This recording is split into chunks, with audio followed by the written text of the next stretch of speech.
Hello student, welcome back to my channel star light coaching centre. तो प्यारे बच्चों, आप सभी का स्टार लाइट कोचिंग सेंटर में स्वागत है। प्यारे बच्चों, जैसे कि हम आपको क्लास 10 मैथ्स एनसीईआरटी से प्यारे बच्चों पढ़ा रहे हैं और हम आपको पढ़ा के आ रहे हैं द्विघात समीकरण प्यारे बच्चों, जिसका ये नेक्स्ट लेक्चर है।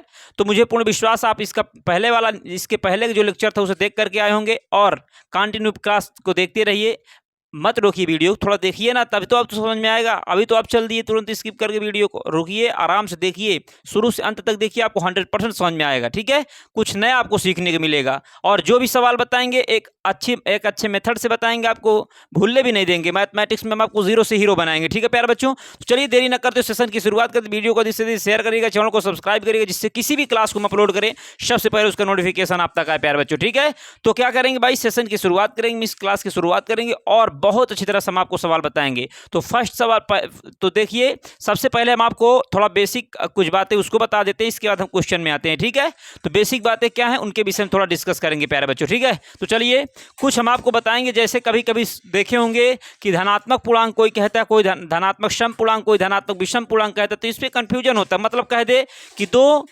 दो धनात्मक संख्याओं का गुणनफल, तो दो धनात्मक संख्या क्या होंगी, एक 5 एक 6 एक 7 एक 8, मतलब निश्चित नहीं है। सही बात है कि नहीं, कोई भी हो सकती है। तो इसके लिए हम क्या कर सकते हैं, अगर पता ना हो तो एक को हम x मानेंगे, तो दूसरी वाली को क्या मानेंगे, x+1 मान लेंगे। अगर क्रमागत धनात्मक पूर्णांक की बात कर रहा है तो पहली x, दूसर किया x+1, तीसर किया x+2, चौथी वाली x+3, इस प्रकार हो जाएगी कि नहीं।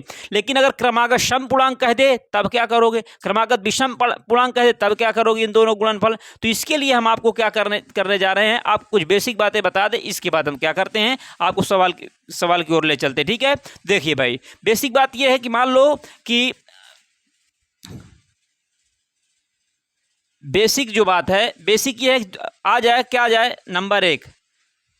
देखिए यहां पर आपको हम बताते हैं, अच्छी तरह से आप लिख लीजिएगा। ठीक है, बेसिक बात ये है भाई, क्रमागत 3 कंडीशन होती, क्रमागत धनात्मक पूर्णांक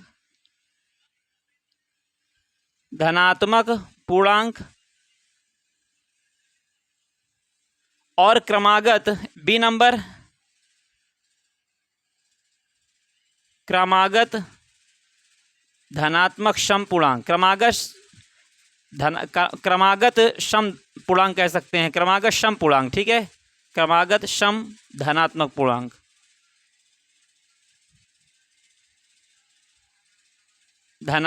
पूर्णांक। ठीक है, इसके बाद क्या अगला, क्या सी नंबर, क्रमागत विषम धनात्मक पूर्णांक। ओके प्यारे बच्चों, तो सुनिए, क्रमागत धनात्मक पूर्णांक, इसका एग्जाम्पल देखिए। मतलब ए का हम क्या दिखाएंगे आपको, एग्जाम्पल दे करके हम आपको बताएंगे। ठीक है, जैसे समझिएगा, मान लो कि 5 है तो दूसर का क्रमागत पूर्णांक क्या होगा, 6 होगा। अगर मान लो एक 7 है तो दूसर का क्या होगा, 8 होगा। इस प्रकार होगा। लेकिन अगर 5 निश्चित है कि पहला पूर्णांक हमारा 5 है, तब तो अगर एक पहला निश्चित है कि पहला पूर्णांक हमारा 7 है, तब तो अगला बता पाएंगे। लेकिन निश्चित नहीं है, तब क्या करेंगे, तो मानेंगे, माना पहला क्रमागत पूर्णांक x है तो दूसरकवा में कितना जोड़, मतलब 5 है तो दूसरकवा में कितना जोड़ा गया, नेक्स्ट मिला 1 ना। अगर एक 7 दूसरकवा अगर पूर्णांक प्राप्त करने तो कितना जोड़ा गया, 1 ना। तो उसी प्रकार अगर एक पूर्णांक हमारा x है तो दूसरकवा क्या हो जाएगा, x प्लस क्या हो जाएगा, 1 हो जाएगा प्यारे बच्चों। ओके, इसी प्रकार यदि ये x है तो ये क्या हो जाएगा, x प्लस क्या हो जाएगा, 1 हो जाएगा। बात समझ में आ रही कि नहीं। तो इस प्रकार से हम क्या करेंगे, अगर हमें क्या करना, पूर्णांक को अगर प्राप्त करना है, मतलब अगर क्रमागत धन पूर्णांक को प्राप्त करना है, तो हमारा पहले वाला हमारा अगर x मान, दूसरा का हमारा x+1 हो जाएगा, और दूसरा वाला अगर पहला वाला हमारा x, फिर दूसरा वाला हमारा x+1 हो जाएगा। बात समझ में आ रही कि नहीं। ओके, तो इस प्रकार से हमारा क्या होता है, इस प्रकार से हमारे क्रमागत धन पूर्णांक प्राप्त होते हैं। अगर इसी में हमारा आ जाए, ओके, ये नंबर का हो गया। अब बी नंबर के एग्जाम्पल देख लो। अगर इसी में क्या आ जाए भैया, क्या आ जाए, बी नंबर का एग्जाम्पल, बी का हमारा क्या देख लिया जाए, एग्जाम्पल देख लिया जाए। देखिएगा, बी के एग्जाम्पल में क्या किया जाए कि मान लो अगर हमारा एक 2 है तो दूसरकवा क्या हो जाएगा समपूर्णांक, क्रमागत समपूर्णांक तो क्या होगा 4 होगा। अगर एक 6 है तो दूसरकवा क्या होगा 8 होगा। सही बात है कि नहीं? तो बताओ अगर एक यक्ष है तो दूसरकवा कितने प्राप्त, दूसरकवा अगर पूर्णांक प्राप्त करना चाहें तो कैसे प्राप्त करेंगे? अगर एक मान लो ये 2 है तो 2 में कितना जोड़ा जाए 4 हो जाए तो 2 जोड़ा जाए ना। तो उसी प्रकार यक्ष मान लो हमारा 2 है तो दूसरकवा पूर्णांक लाने के लिए हम क्या करेंगे, यक्ष में कितना जोड़ेंगे 2 जोड़ेंगे। इसी प्रकार इसमें भी यक्ष है, अगर पहला पूर्णांक समपूर्णांक यक्ष है दूसरकवा प्राप्त करना तो प्लस कितना हो जाएगा प्यारे बच्चों 2 हो जाएगा। बात समझ में आ रही कि नहीं? इसी प्रकार अगर विषम की कंडीशन बताना हो, किसकी बताना हो विषम की, तो विषम के लिए सी का एग्जांपल देखिए, example number C. Example number C में क्या होगा, मान लो अगर 1 है, पहला हमारा धनात्मक पूर्णांक 1 है तो दूसरकवा क्या होगा 3 हो जाएगा। अगर एक 5 है दूसरकवा क्या होगा 7 हो जाएगा। यही तुम्हारे विषम पूर्णांक होते हैं। क्या होते हैं विषम पूर्णांक। तो विषम पूर्णांक में कितने का गैपिंग है कि हमारे प्राप्त होगा। अगर एक यक्ष मानेंगे तो सर्कवा में प्राप्त करना कितना जोड़ना पड़ेगा 2 जोड़ना पड़ेगा कि नहीं, तभी तो 3 मिलेगा। अगर एक 5 है तो कितना जोड़ेंगे 7 हो जाए 2 ना। तो उसी प्रकार अगर एक यक्ष है दूसरा पूर्णांक अगर प्राप्त करना तो x+2 हो जाएगा। अगर एक यक्ष से दूसरा को प्राप्त करना तो x+ क्या हो जाएगा 2 हो जाएगा। तो इस प्रकार से ये हमारे क्रमागत धन पूर्णांक, क्रमागत सम धन पूर्णांक, क्रमागत विषम धन पूर्णांक इस प्रकार हम प्राप्त कर सकते हैं। ठीक है, तो मुझे पूर्ण विश्वास आपको 100% ये बात समझ में आई होगी कि अगर क्रमागत धन पूर्णांक की बात कर रहा है तो इस प्रकार से मानेंगे x+1 मानेंगे। अगर क्रमागत विषम पूर्णांक कह रहा है तो एक को x माने दूसरे को x+2 मानेंगे। अगर क्रमागत विषम पूर्णांक कह रहा है तो एक x मानेंगे दूसरे को क्या मानेंगे x+2 मानेंगे। मतलब सम और विषम में कोई डिफरेंस यहाँ पर है नहीं है ऐसे। ठीक है, तो प्यारे बच्चों मुझे पूर्ण विश्वास है आपको ये बात 100% समझ में आई होगी, तभी से हम रफ करेंगे और अच्छी तरह से क्वेश्चन को हम सॉल्व करेंगे। ठीक है, तो इसे क्या करेंगे भाई रफ करेंगे। तो वीडियो को देख से शेयर करिएगा, चैनल को सब्सक्राइब करिएगा जिससे किसी भी क्लास को अपलोड करें सबसे पहले उसका नोटिफिकेशन आप तक आए। ठीक है प्यारे बच्चों, हाँ तो चलिए सेशन की क्या करेंगे भाई, शुरुआत तो हो चुकी है। आइए क्वेश्चन को देखते हैं। क्वेश्चन को स्क्रीन पर देखिए, प्रश्नावली 4.1 का दूसरा नंबर देखिए। दूसरा का क्या भैया, दूसरा का सेकंड है। सेकंड में क्या दिया है, कह रहा है 2 क्रमागत धनात्मक पूर्णांकों का गुणनफल 306 दिया हुआ है। अब बताओ भैया 2 क्रमागत धनात्मक पूर्णांकों, अगर पूर्णांकों का गुणनफल, अगर एक क्रमागत धनात्मक पूर्णांक 5 है दूसरा का क्या होगा 6, अगर एक 3 है तो दूसरा वाला 4 होगा, अगर एक 1 है दूसरा का क्या होगा 2 हो जाएगा। मतलब क्रम से आने वाले ना धनात्मक पूर्णांक। लेकिन अगर पता नहीं है तो हम एक अगर x मानेंगे दूसरा को प्राप्त करने के लिए x+ क्या मानेंगे, एक x दूसरा को x+1 मानेंगे। सही बात है कि नहीं? ओके, तो क्या कहेंगे, माना पहला क्रमागत धन पूर्णांक लिखेंगे। माना पहला क्रमागत धन पूर्णांक, क्रमागत धन पूर्णांक, माना पहला क्रमागत धन पूर्णांक क्या है x है। दूसरा क्रमागत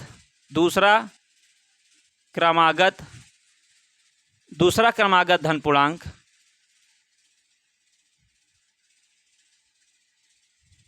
x+1 होगा, x+1।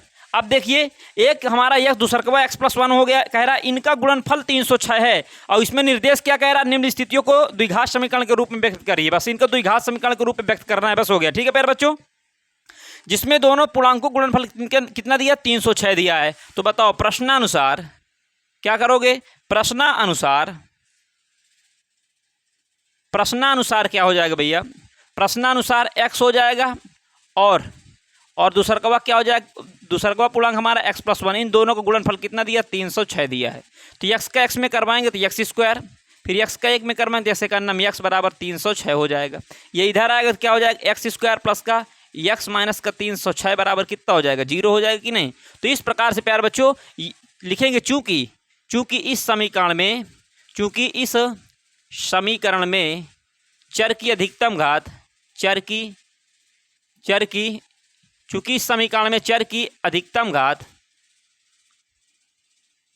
अधिकतम घात कितनी है 2 है, इसलिए यह द्विघात समीकरण है। इसलिए यह क्या है, द्विघात समीकरण है। तो प्यारे बच्चों कह रहा था इस द्विघात समीकरण के रूप में लिखित, हमने ऐसा लिख करके आपको दिखा दिया। हमें पूर्ण विश्वास आपको 100% समझ में आया होगा।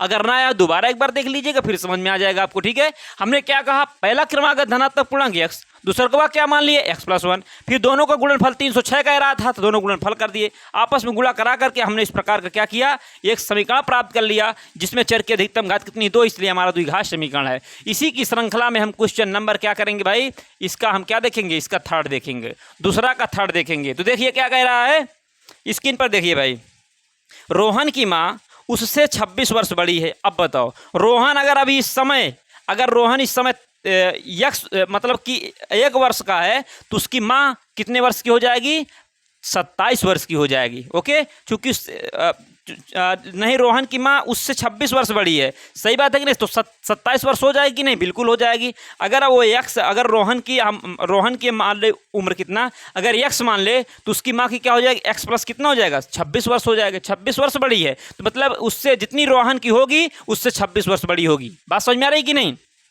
लेकिन रोहन की पता नहीं है, जब नहीं पता तो हमें कुछ ना कुछ तो मानना पड़ेगा ना प्यारे बच्चों। ओके समझिए, पहले रोहन की माँ उससे 26 वर्ष बड़ी है, मतलब माँ जो है रोहन से 26 वर्ष बड़ी है, उनकी आयु का गुणनफल अब से 3 वर्ष पश्चात 360 हो जाए तो हमें रोहन की वर्तमान आयु ज्ञात करनी है। मतलब इसे भी द्विघात समीकरण बना कर रख देना, में किसी की आयु ज्ञात करना नहीं, बस द्विघात समीकरण बना देना, ठीक है। हमें आयु निकलवा नहीं रहा है, ओके, भला ही कह रहा लेकिन निकलवा नहीं रहा, ऊपर निर्देश पहले दे दिया कि द्विघात समीकरण बनाइए। तो रोहन की हमें पता नहीं तो क्या करेंगे, हम इसके लिए आपको सारणी कहा थे बनाने के लिए, क्या करेंगे, सबसे पहले रोहन को लिखेंगे। किसको लिखेंगे भैया, रोहन को लिखेंगे। फिर किसको लिखेंगे, माँ को लिखेंगे, ठीक है। अब बताओ इसमें किसकी बात कर रही, वर्तमान आयु की बात कर रहा है। वर्तमान आयु के बाद किसकी बात कर रहा है, 3 वर्ष बाद की आयु, 3 वर्ष बाद की आयु, इसी की बात कर रहा है ना। अब बताओ भैया, अगर रोहन इस समय x वर्ष का है तो माँ रोहन से 26 वर्ष बड़ी होगी। अगर रोहन की वर्तमान आयु x है तो माँ की कितनी हो जाएगी, x प्लस कितनी हो जाएगी, 26 हो जाएगी। सही बात है कि नहीं। अब कह रहा 3 वर्ष बाद जो है इनकी आयु का गुणनफल कितना दिया है, 360 हो जाएगा। अब बताओ भैया 3 वर्ष बाद, तो अगर अभी ये x वर्ष का है तो 3 वर्ष बाद कितने को हो जाए, x प्लस 3 का हो जाएगा। अगर ये अभी x प्लस 26 वर्ष की है, 3 वर्ष बाद x प्लस 26 प्लस 3 बराबर कितना हो जाएगा, मतलब कि x प्लस 29 वर्ष हो जाएगी। कितनी हो जाएगी, 29 वर्ष की हो जाएगी। तो डायरेक्ट लिख लीजिए, क्या लिखेंगे, x प्लस इसमें 3 जोड़ोगे तो कितना हो जाएगा, 29 वर्ष हो जाएगी। तो इस प्रकार से प्यारे बच्चों, मुझे पूर्ण विश्वास है आपको ये बात 100% समझ में आई होगी, ठीक है। तो इस प्रकार से हम क्या करेंगे, आप सारणी तैयार कर दिए। अगर रोहन की वर्तमान आयु x है, अगर वर्तमान आयु x है तो इससे 26 वर्ष बड़ी होगी माँ। फिर 3 वर्ष बाद की जो आयु है इनका गुणनफल 360 दिया है, तो कहेंगे प्रश्नानुसार प्यारे बच्चों, प्रश्नानुसार क्या होगा, प्रश्नानुसार इन 3 वर्ष के बाद की आयु का इनका गुणनफल 360 है। बताओ अगर एक x प्लस 3 है तो फिर क्या हो जाएगी, हमारा किसकी आयु है 3 वर्ष बाद, रोहन की आयु x प्लस 3 है, माँ की कितनी हो जाएगी, x प्लस 29 हो जाएगी, बराबर 300 से कितना हो जाएगा, 60 हो जाएगा। इसका गुणा कराओ, x का x के साथ कराओगे x², फिर हमारा 29x हो जाएगा, प्लस कितना हो जाएगा, 3x हो जाएगा, 3 9 27 की 7, 3 दूनी 6 2 8 हो जाएगा, बराबर 360 हो जाएगा। बात समझ में आ रही कि नहीं प्यारे बच्चों। आप बताओ x², ये बताओ 29 3 जोड़ेंगे तो कितना हो जाएगा, 29 1 30 2 32 x हो जाएगा, प्लस का अब ये 87 उधर 87 क्या करें, उधर ले जाए कि इधर ले जाए भैया, इधर ही ले आए, चूंकि हम उधर 0 कर देंगे, ठीक है। तो बताओ 87 उसी प्रकार रहेगा, 360 बराबर 0।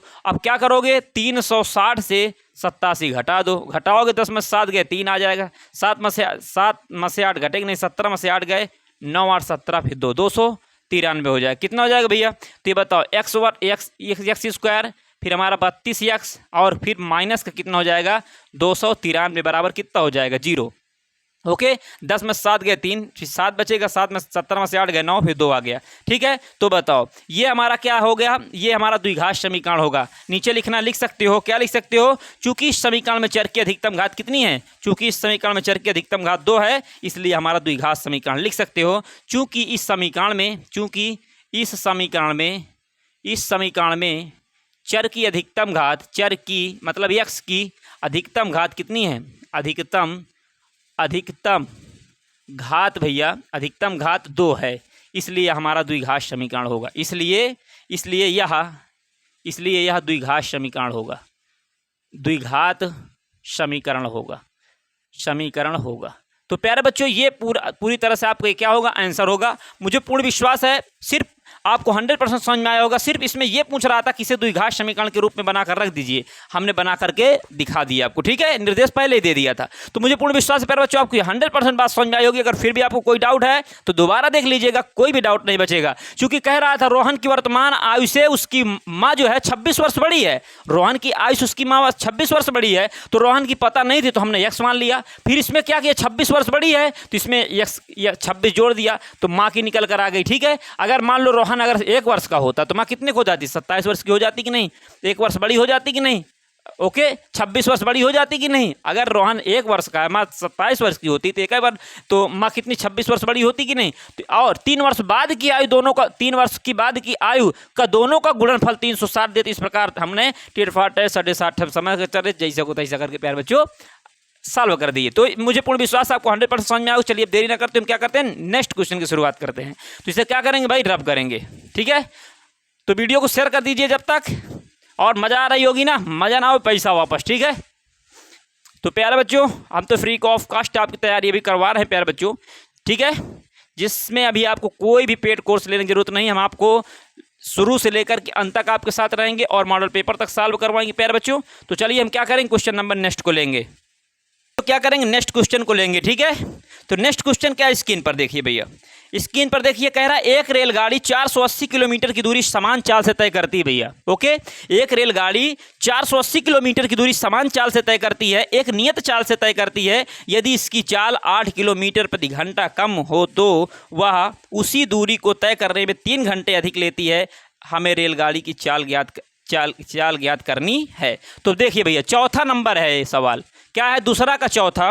तो बताओ, तो कह रहा है कि हमें रेलगाड़ी की चाल ज्ञात करना है। तो रेलगाड़ी की चाल ज्ञात करना तो यही चीज़ को हम क्या करेंगे, मानेंगे। माना रेलगाड़ी की चाल जो है क्या है, x किलोमीटर प्रति घंटा है, चूँकि दिया नहीं है ना, ओके। तो यही हमें ज्ञात करना है। माना कह रहा है एक रेलगाड़ी 480 किलोमीटर की दूरी समान चाल तय कर, यदि इसकी चाल 8 किलोमीटर प्रति घंटा कम कर दी जाए तो वह उसी दूरी को तय करने में 3 घंटे अधिक लेती है। तो हमें रेलगाड़ी की चाल ज्ञात करनी। तो चलिए टोटल दूरी हमारी 480 किलोमीटर दिया है, ओके, दूरी दे दिया, चाल x मान लेंगे, समय t मान लेंगे, तो इससे हमारा एक समीकरण बनकर तैयार हो जाएगा। सही बात है कि नहीं।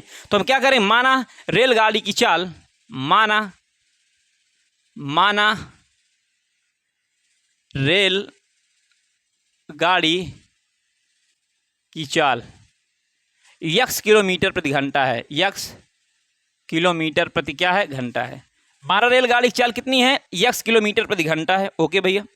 अब बताओ, तथा कुल दूरी कितनी है, 480 किलोमीटर प्रति क्या है, 480 किलोमीटर है, ओके। तो बताओ, अगर ये बताओ, यहाँ पर ये बताओ, अगर रेलगाड़ी की चाल हमारी इतनी दी है, दूरी इतनी दी है, अगर हम समय निकालना चाहें तो क्या इससे समय निकल कर आ जाएगा, बिल्कुल सर निकल कर आ जाएगा। क्यों आ जाएगा, समझिएगा भैया।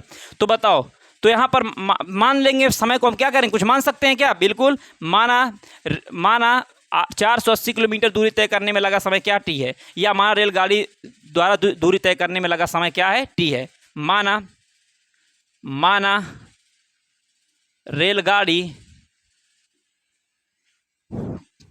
रेलगाड़ी द्वारा दूरी तय करने में लगा समय, माना रेलगाड़ी द्वारा दूरी तय करने में लगा समय, तय करने में लगा समय क्या होगा बताओ, लगा समय जो होगा भैया वो क्या होगा, टी होगा, ठीक है। समय हमारा इतना हो जाएगा, टी हो जाएगा। तो चलिए प्रश्नानुसार क्या होगा बताओ, समय बराबर क्या होता है, चूंकि समय बराबर दूरी बटा क्या होता, चाल होता है कि नहीं। समय बराबर दूरी बटा चाल हुआ भाई, क्यों भाग रहा है तू। समय बराबर क्या होता, दूरी बटा चाल होता है कि नहीं। देखिए भाई, समय बराबर दूरी बटा चाल, तो समय कितना है, टी है, दूरी कितना है 480 बटा चाल कितनी है, चाल x है। तो इससे हमारा समीकरण नंबर 1 बनकर तैयार हो जाएगा। ओके, ये पहली शर्त के अनुसार था। अब इसके बाद सेकेंड शर्त में क्या कह रहा है, आगे देखिए क्या कह रहा है, कंडीशन क्या लगाया है। ये तो हमारी कुल दूरी दी हुई थी और हमारी चाल दी हुई थी x किलोमीटर प्रति घंटा, तो इससे हम समय निकालने कितना लगेगा। अब क्या कह रहा है कि यदि इसकी चाल 8 किलोमीटर प्रति घंटा क्या कर दी जाए, कम कर दी जाए। अब जो चाल हमारी x किलोमीटर प्रति घंटा है, अब क्या कर दे केस सेकंड में, या इसी में देखिए, इसी में क्या कर देता था, नाउ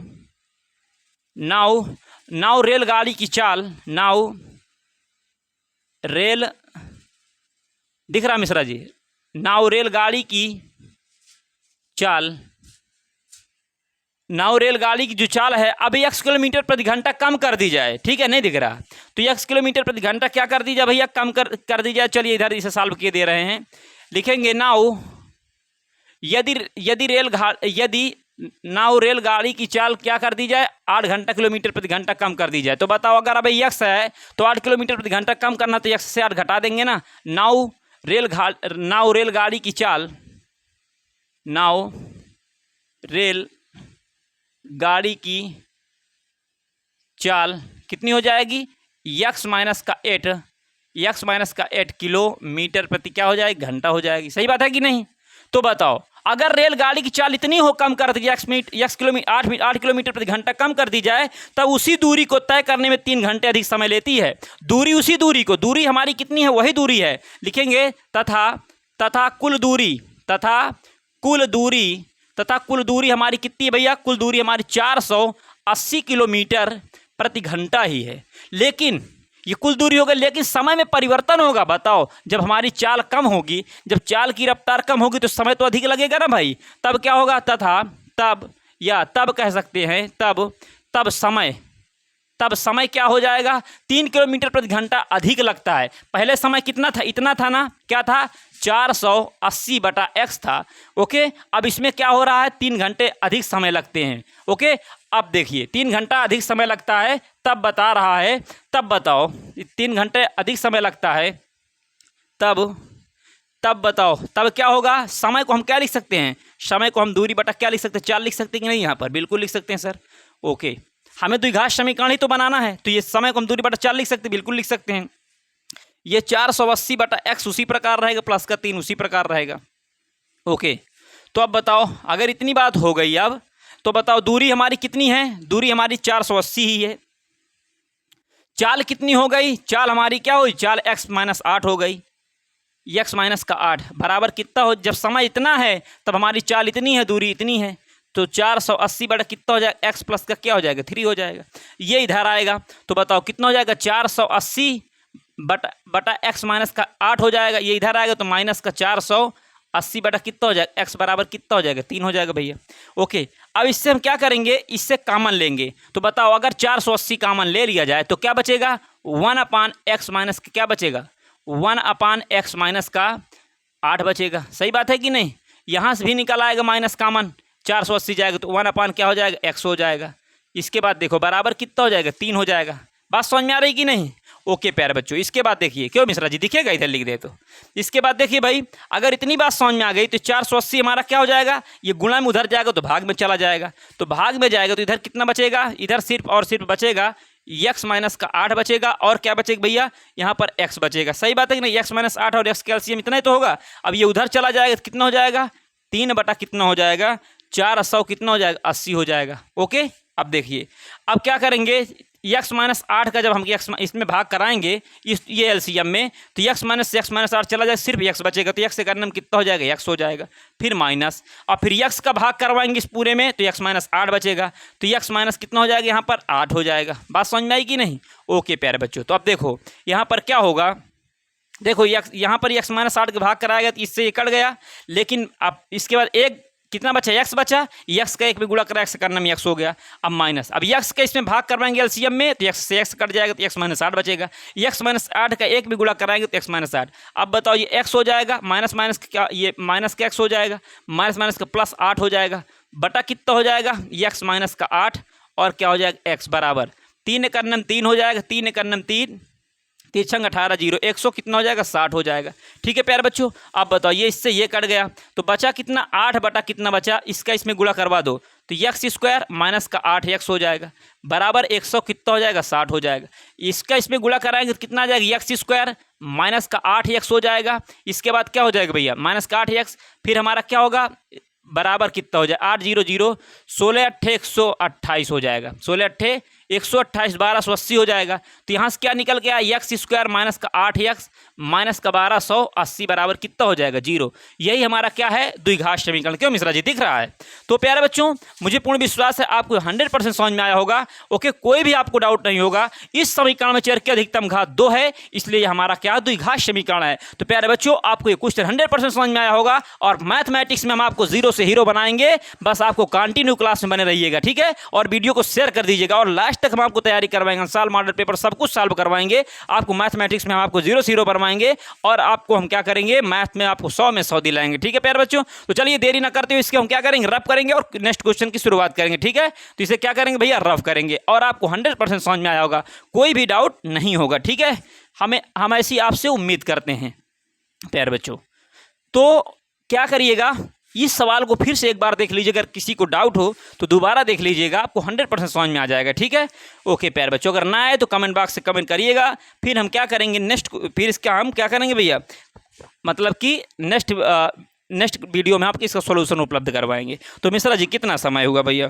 तो देखिए क्या करेंगे क्वेश्चन नंबर, तो चलिए क्वेश्चन नंबर नेक्स्ट देखेंगे। आ जाइए, इसका उदाहरण देखो, इसका उदाहरण देख लीजिए भैया। उदाहरण बचा हुआ है, ये उदाहरण करवा देते। उदाहरण नंबर 1 बचा है। ठीक है, उदाहरण नंबर 1 स्क्रीन पर देखिए। उदाहरण नंबर 1 को देखिए स्क्रीन पर।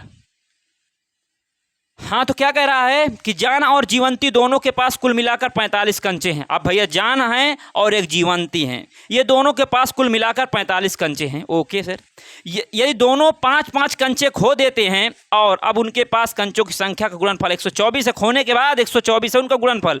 अब हम जानना चाहेंगे कि आरंभ में उनके पास कितने कंचे थे। मान लो जान के पास आरंभ में x कंचे थे। माना जान के पास माना जान के पास आरंभ में माना जान के पास आरंभ में कितने x कंचे थे। x कंचे क्या थे भैया? माना जान के पास जो है आरंभ में कितने कंचे थे, कुल मिला के x कंचे थे, इतना मान लिया गया। जान के पास आरंभ में कुल कितने कंचे थे, x कंचे थे, x कंचे थे। या माना जान के पास आरंभ में कंचों की संख्या बराबर माना जान के पास आरंभ में कंचों की संख्या ऐसे भी कर सकते हो। ठीक है, कंचों की संख्या बराबर कितनी है x। अब बताओ तथा कुल कंचों की संख्या कुल कंचों की संख्या कितनी भैया 45 है। बताओ अगर जान के पास आरंभ में 10 कंचे हो तो जीवंती के पास कितने कुल कंचे अगर 45 हैं तो अगर 10 हो जान के पास कुल कंचे 45 हो तो जीवंती के पास कितने होंगे 35 होंगे कि नहीं? कैसे? क्योंकि 45 से घटाया गया है ना। तो उसी प्रकार क्या करेंगे, निश्चित नहीं है कि जान के पास कितने x है तो x से क्या करेंगे 45 को घटा देंगे तो जीवंती के पास आ जाएगा। तथा लिखेंगे अतः या तब आरंभ में जीवंती के पास कंचों की संख्या तब आरंभ में जीवंती के पास कंचों की संख्या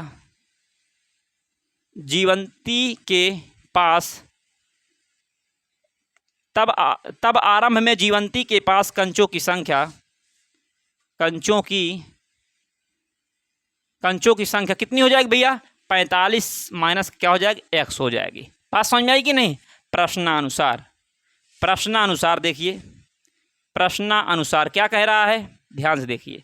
अब क्या कह रहा है प्रश्नानुसार में, देखिए भाई कह रहा है कि दोनों 5-5 कंचे खो देते हैं और इनके पास कंचों की संख्या का गुणनफल कितने 124 हो जाता है। भैया अब क्या करते हैं, दोनों 5-5 कंचे खो देते हैं। पहले हमारा इसके पास x था और 5 कंचे खो दिया तो x माइनस का 5 हो जाए, घटा देंगे 5 ना, इसमें से भी 5 क्या करेंगे घटा देंगे।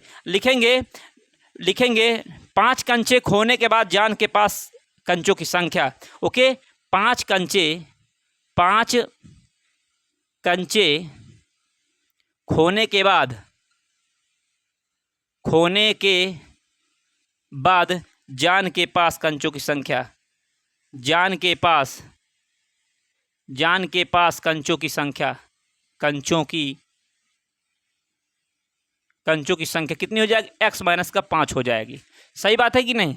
अब देखिए, इतनी बात अगर समझ में आ गई हो तो अब आगे देखो। अब आगे क्या करेंगे? अब इसके बाद बताएंगे कि 5 कंचे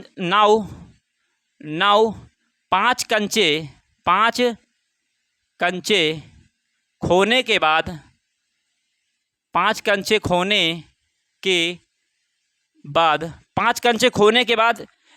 5 कंचे खोने के बाद जीवंती के पास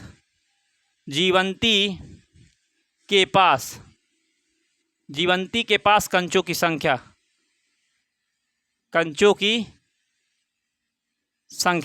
कितनी हो जाएगी बताओ? 45 माइनस x थी पहले, इसमें से क्या करेंगे? 5 घटाएंगे तो कितना जाएगा? 40 का माइनस का क्या हो जाएगा? x हो जाएगा। सही बात है कि नहीं? 45 से 5 घटाएंगे 40 माइनस x हो जाएगी। इन दोनों को 5 संख्या खोने के बाद जो जान और जीवंती के इन दोनों का गुणनफल कितना है? इन दोनों का गुणनफल भैया दे रहा है कि 124 दिया है। लिखेंगे अतः क्या कहेंगे? x माइनस का 5 और 40 माइनस x, इन दोनों का गुणनफल कितना है? 124 दिया है। 5 सिक्का खोने के बाद x का 40 के साथ गुणा करवाओगे 40x हो जाएगा, फिर माइनस का x स्क्वायर हो जाएगा, फिर कितना हो जाएगा? माइनस प्लस का क्या हो जाएगा? माइनस हो जाएगा। 5 चौके 20 मतलब 200 हो जाएगा, फिर माइनस का प्लस हो जाएगा, 5x हो जाएगा, बराबर 100 कितना हो जाएगा? 24 हो जाएगा। ओके प्यारे बच्चों, अब देखिए ये कितना बनेगा? 40x और 5x, इसका प्लस का जुड़ जाएगा तो कितना हो जाएगा? 45x हो जाएगा, माइनस का x स्क्वायर, फिर कितना हो जाएगा?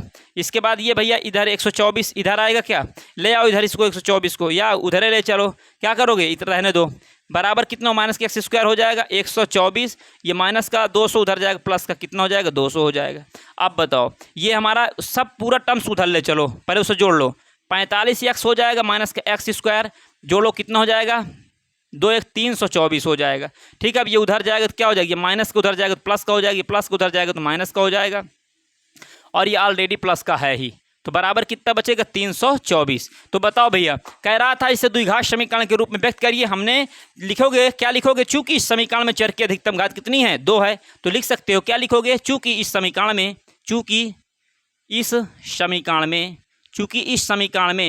चर की अधिकतम घात कितनी है? चर की अधिकतम घात भैया कितनी? अधिकतम घात 2 है, इसलिए यह द्विघात समीकरण होगा, द्विघात समीकरण होगा प्यारे बच्चों, द्विघात समीकरण होगा।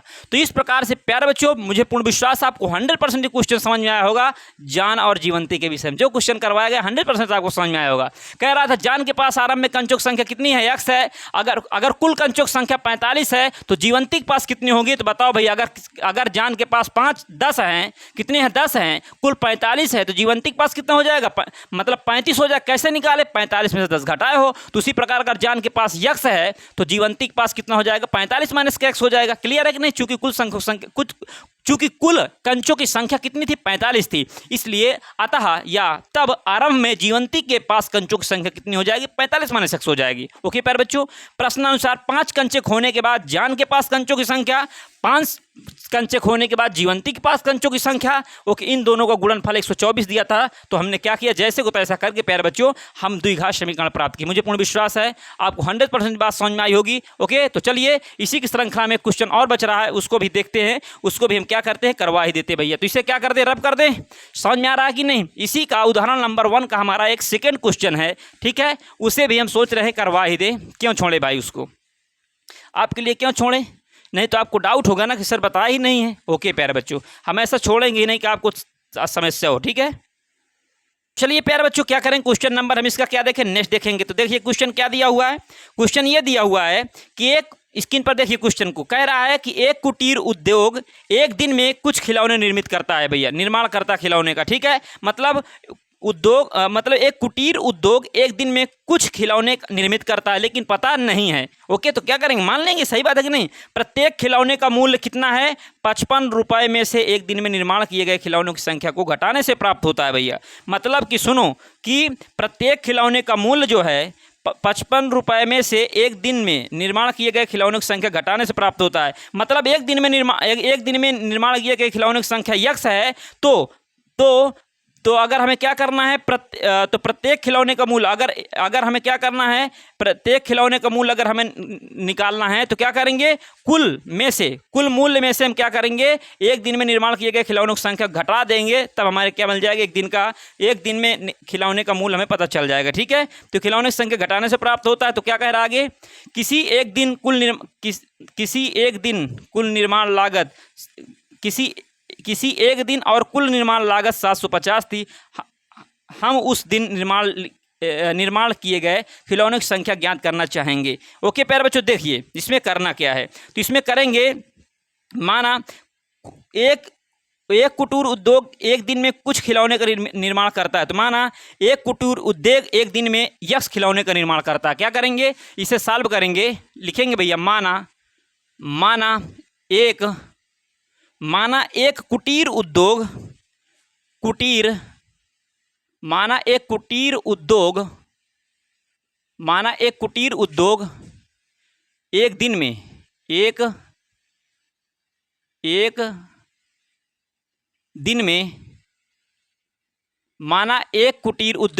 में यक्स खिलौने का निर्मित करता है। यक्स खिलौनों को निर्मित करता है। ओके, निर्मित करता है। तब आगे देखिए क्या कह रहा है। ओके, प्रत्येक खिलौने का मूल्य 55 रुपये में से एक दिन में निर्माण किए गए खिलौनों की संख्या को घटाने से प्राप्त होता है। मतलब प्रत्येक खिलौने का मतलब एक खिलौने का मूल्य अब एक खिलौने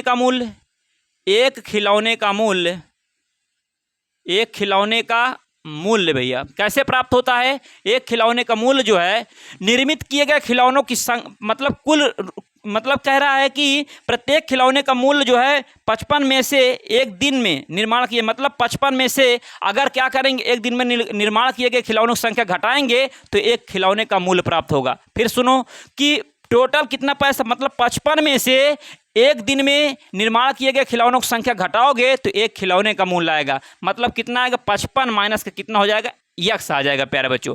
फिर क्या करेंगे, प्रश्नानुसार क्या करोगे, प्रश्नानुसार। ओके, प्रश्नानुसार क्या कह रहा है, देखिए प्रश्नानुसार कह रहा है निर्माण किए गए खिलौनों की संख्या को घटाने से प्राप्त होता है। फिर इसके बाद क्या कर, किसी एक दिन कुल निर्माण लागत, मतलब किसी एक दिन का भैया सुनिए, कहना मतलब ये हुआ कि एक कुटीर उद्योग एक दिन में यक्स खिलौने को निर्माण करता है, एक दिन का ये, और इसके बाद क्या कह रहा है, इसके बाद कह रहा है कि एक खिलौने का मूल्य, मतलब खिलौने का मूल्य और किसी एक कुटीर उद्योग द्वारा यक्स खिलौने निर्मित किया गया है उसका दोनों का गुणनफल हमारा कितना दे रहा है, गुणनफल कितना दे रहा है भैया, गुणनफल जो हमारा है वो गुणनफल दे रहा है 750 दे रहा है। ठीक है, तो देखिए तो क्या करेंगे, अतः यक्स और 55 माइनस यक्स, इन दोनों का गुणनफल कितना दे रहा है, 700 कितना दे रहा है, 50 दे रहा है, कितना दे रहा है, 750 दे रहा है भैया। तो बताओ 700 क्या दे रहा है, 50 दे रहा है, तो इनको हम क्या करेंगे, सॉल्व करेंगे। तो इसके लिए इसमें गुणा कराएंगे, कितना हो जाएगा, 55 यक्स हो जाएगा, फिर माइनस क्या हो जाएगा, यक्स स्क्वायर बराबर कितना हो जाएगा, 750 हो जाएगा। ठीक है, ओके, तो ये फिर से एक बार इसे पढ़ लीजिए। ये कह रहा है कि एक कुटीर उद्योग एक दिन में जो निर्मित किए गए खिलौने की जो संख्या है और एक खिलौने का जो मूल्य है उन दोनों का गुणनफल 750 दे रहा है। तो इस प्रकार से कर दिए। इसके बाद इसे उधर ले जाएंगे तो यक्स स्क्वायर बराबर, ये माइनस के इधर प्लस हो गए, इधर आएगा तो क्या प्लस का इधर आएगा तो किसका हो जाएगा, माइनस का 55 यक्स हो जाएगा। इसके बाद ये प्लस का 750 उसी प्रकार रहेगा, बराबर क्या हो जाएगा, 0। लेकिन चूंकि इस समीकरण में चर की